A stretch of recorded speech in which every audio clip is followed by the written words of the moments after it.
your smart mouth, drawing me in and then kicking me out.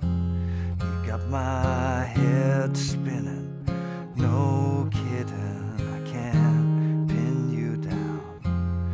What's going on in that beautiful mind?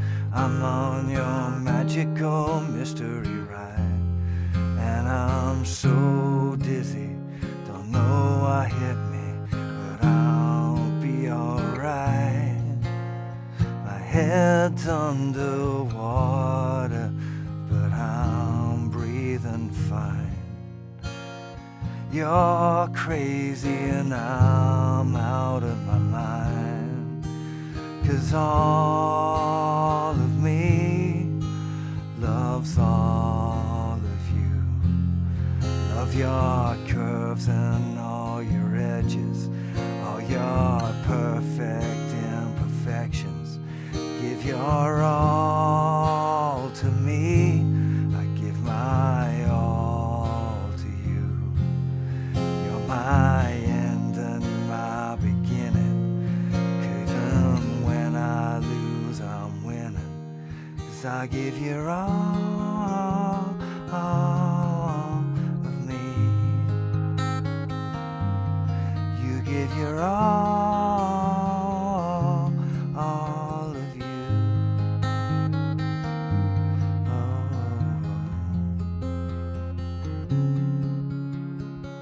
Hi, how you doing? Justin here. Today we're checking out All of Me by John Legend. Beautiful, beautiful song, and lots of different ways to approach it, because it was originally, of course, played on piano. So as guitar players, we can choose to add in as much fancy stuff as we like. So kind of in this lesson, what I want to be doing is showing you a real easy one for beginners, real simple strumming, simple rhythm, and then gradually show you a few more ideas of things that you might like to try out playing and kind of make up your own version is really what I think you should be heading toward. I've got the old capo on at the 1st fret, which is what you need to be able to play along with the original recording using these simple open chords. Otherwise you'd have to do it as all bar chords, and I just don't think it's worth it, you know. So there's only 3 main chord sequences that you need to be aware of for this song, which keeps it pretty easy. The verses and the intro are a bar of E minor, just regular open old E minor chord, then a bar of C, a bar of G, and a bar of D. Now, sometimes for the D chord, I play D with an F sharp bass, so if some of you know that regular D, you can use your thumb to play the thickest string at the 2nd fret. Again, that's definitely not for beginners. There's other ways of fretting that chord as well, but you know, sometimes you might have seen me playing that D with an F sharp bass, and it's just a kind of a nice link again, particularly easy on piano. But for beginners, just ignore that. So beginners, E minor to C to G and then to D. Okay, that's doing 2 strums to the bar. So 1, 2, 3, 4, C, 2, 3, 4, G, 2, 3, 4, D. That works like E minor. What would I see without your beautiful G? Drawing me D and then kicking me E minor. You've got my C spinning, G kidding, I can't D you down, E minor. What's going C on that beautiful G? I'm on your D chord mystery E minor, and I'm C dizzy that G hit me, but D will be alright. Okay, so that's the verses. Very, very simple again. E minor, C, G, D. Repeat. That's what all you need for the verses. The pre-chorus, or some people call it the bridge, is A minor for 2 bars. I'm doing 2 strums per bar, and then G to D. Okay, that's A minor. My head's under G chord, but D is doing fine. A minor. You're crazy and G's out of a D. Okay, very, very simple again. A minor, G, D. It's another very simple little 4-bar chord progression you need to remember. So the chorus is another 4 chord sequence, but each of the chords is played for 2 bars. So we'd have G, then E minor, 1, 2, 3, 4, 1, 2, 3, 4, to A minor, and then to D. chorus. 'Cause all of me loves all of you. Love your A minor and all your edges, all your D chord imperfections. Give your G to me, I'll give my E minor to you.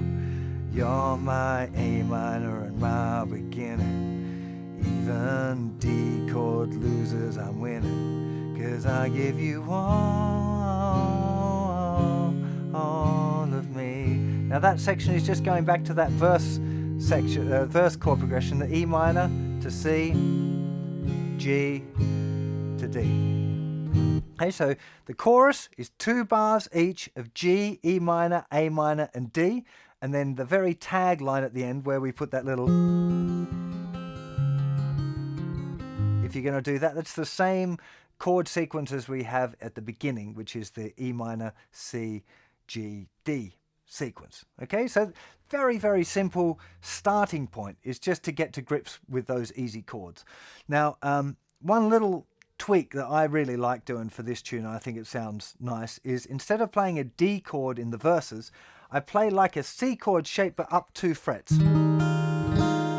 Okay, it kind of gives us a D9 add 4, I guess you could call it. It's just really it's a funky kind of a D chord that you could use. So for the verses, really nice one, just regular E minor, C, G, and then this D chord up 2 frets. It's a little bit quirky. It sounds a little bit more interesting. So it's one of those things that if you're used to playing your standard chords, you've got a new little toy to play around with. You can very often use this C chord up 2 frets as a replacement chord for a D chord in lots of different songs. It's not just this tune. So there you go. That's some chord stuff for you. Now, regards to the rhythm, the rhythm on the record is quite specific, and it's got this 1, 2, and 3, 4, 1, 2, and 3, 4, 1, da, da, da, da, da is the rhythm. So if I just do it on the E minor, what I'm going to start off with is just doing a down strum with my thumb. Okay, so we just have this 1, 2, and 3, 4, 1, 2, and 3, 4, 1, 2, and 3, 4, 1, 2, and 3, 4. Okay, that's the easiest way to do it, to get that rhythm and kind of emulate the piano a little bit. Sounds fine, just if I play through the verse. 1, 2, 3, 4, 1, 2, and 3, 4, 1, 2, and 3, 4, 1, 2, and 3, 4, 1, 2, and 3, 4. And you can actually use that pretty much through the whole song if you wanted to. I do find that rhythm, particularly using my thumb like that, I find it a little awkward to sing against. Just because it's what we call a syncopated rhythm anyway. But it would definitely be a nice starting point. If you want to stay with that rhythm, another way of approaching it is to use a down strum and an up strum on the and after 2, and then a down strum on beat 4. So having this 1, 2, and 3, 4, 1, 2, and 3, 4, 1, 2, and 3, 4, down, up, down, down, up, down, down, up, down, down, up. You could be using a pick for doing that. I'm just using the edge of my thumb because I don't have a pick in front of me. But whatever way you want to strum it, the advantage of that is that you keep your hand moving consistently, which is like having your own kind of metronome. So it'd be a lot easier to sing over, oh, what would I do without your smart mouth driving me in? Because this hand's moving nice and consistently. It's a real beneficial thing when you're singing, to have that kind of movement there to help you keep in time. Okay, whether you're using a pick or whether you're doing it fingerstyle or just using a thumb. I like the thumb for this song because it's a little bit rounder sound. Using a pick is a lot more brittle and it's got a lot harder attack on it.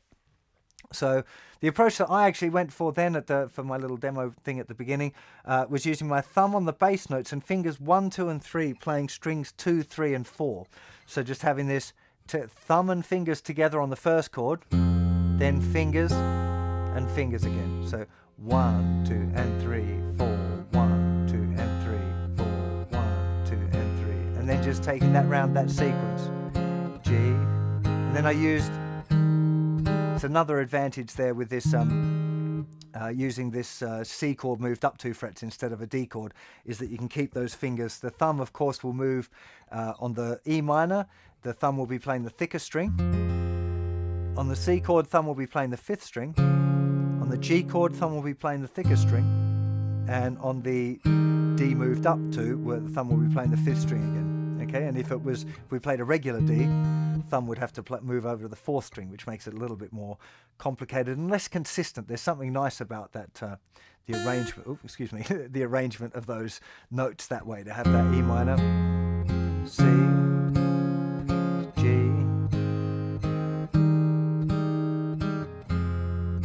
Now you can continue that through for the pre-chorus, but what I felt worked nice, because remember, you want to try and do things to build up your songs. You don't want to just play it the same all the way through. It gets a bit boring.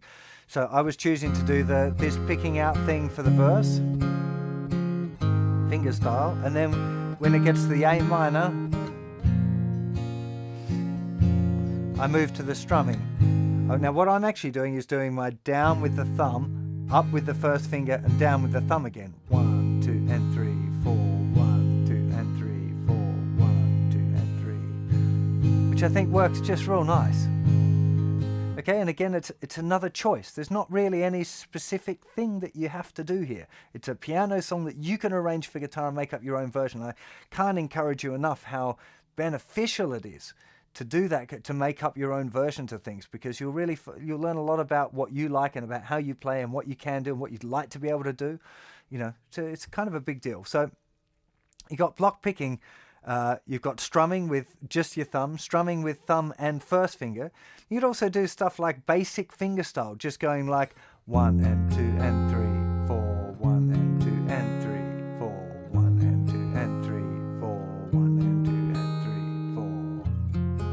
4. Sounds really nice, really effective. Just literally fingers 1, 2 and 3 on strings 4, 3 and 2, and then thumb playing the bass note of the chord and just going 1 and 2 and 3, 4, 1 and 2 and 3, 4, 1 and 2 and 3, 4. It's really effective. Sounds really kind of slick. It's very, very easy though. Not going to get an easier fingerstyle picking pattern than that at all. Right, so that's another really, really nice one. Of course, you could go all out for more complicated fingerstyle arrangement and either try and work one out, like work out a finger picking pattern, then apply it to all the chords. You can try and make it up as you go along, which can be quite fun as well, although obviously considerably more challenging. If you're going to do that, the one thing that you really want to do is make sure that you're playing the bass note on the beat where the chord changes. You don't have to do it, but that's generally what's going to make it sound right if you do that. So if I'm doing E minor, C, G. Sorry, I did the F sharp bass on there,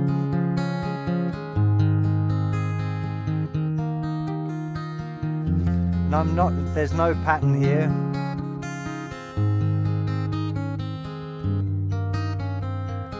Should be, because I'm having trouble thinking about what I'm doing to explain it to you and playing it at the same time. But the idea is just to think about playing the bass note on beat 1 of the chord change, and then really, play whatever other notes you like. Try and keep the rhythm consistent would be a good idea.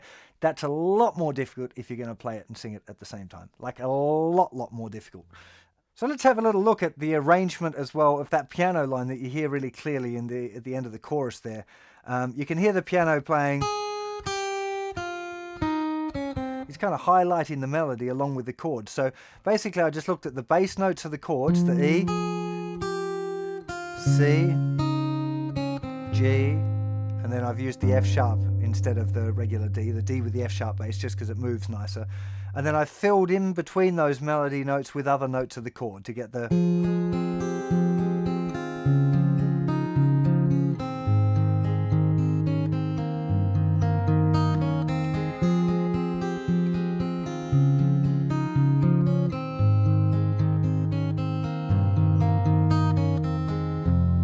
Okay, it's not particularly hard, it's just an arrangement of.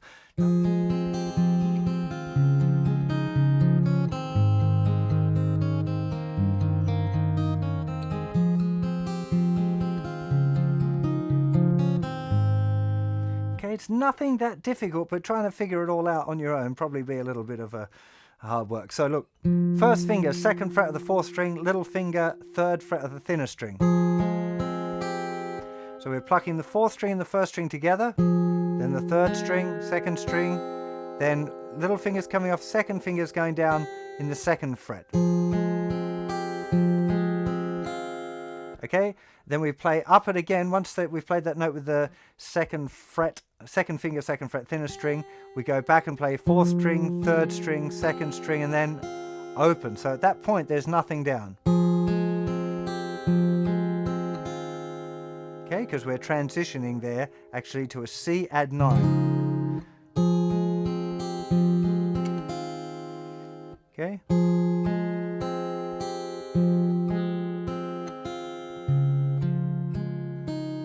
Okay, and now we've got here the third finger, third fret. This is 3 frets above the capo, of course.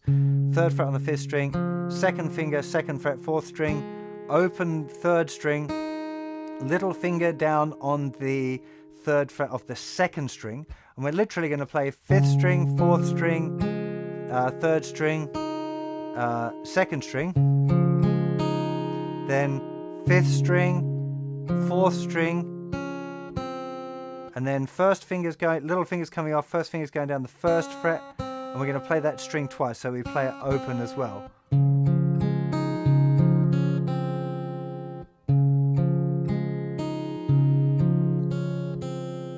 Okay, that's where we're transitioning to the G.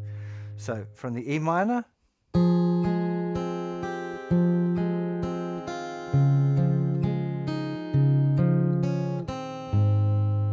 that's the most important part because that's the bit where we're hearing the melody.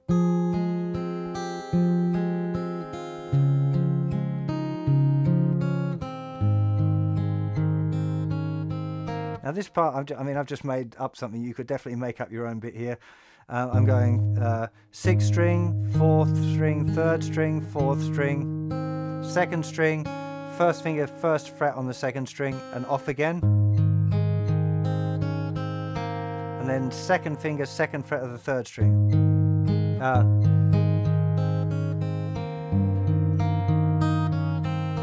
So now I'm holding that, I'm using my first finger to play the, my thumb to play the bass note. I mean, there's lots of different ways of approaching this. If you can't do that, then maybe use your first finger. You could just that would be a nice way around if you can't deal with. Okay, otherwise it's the same pattern. 6th string, 4th string, 3rd string, 4th string, 2nd string, 2nd string, 2nd string, and then playing the 3rd string, that note with a little finger that's on the 3rd fret of the 2nd string, 1st fret open, and 2nd finger was there.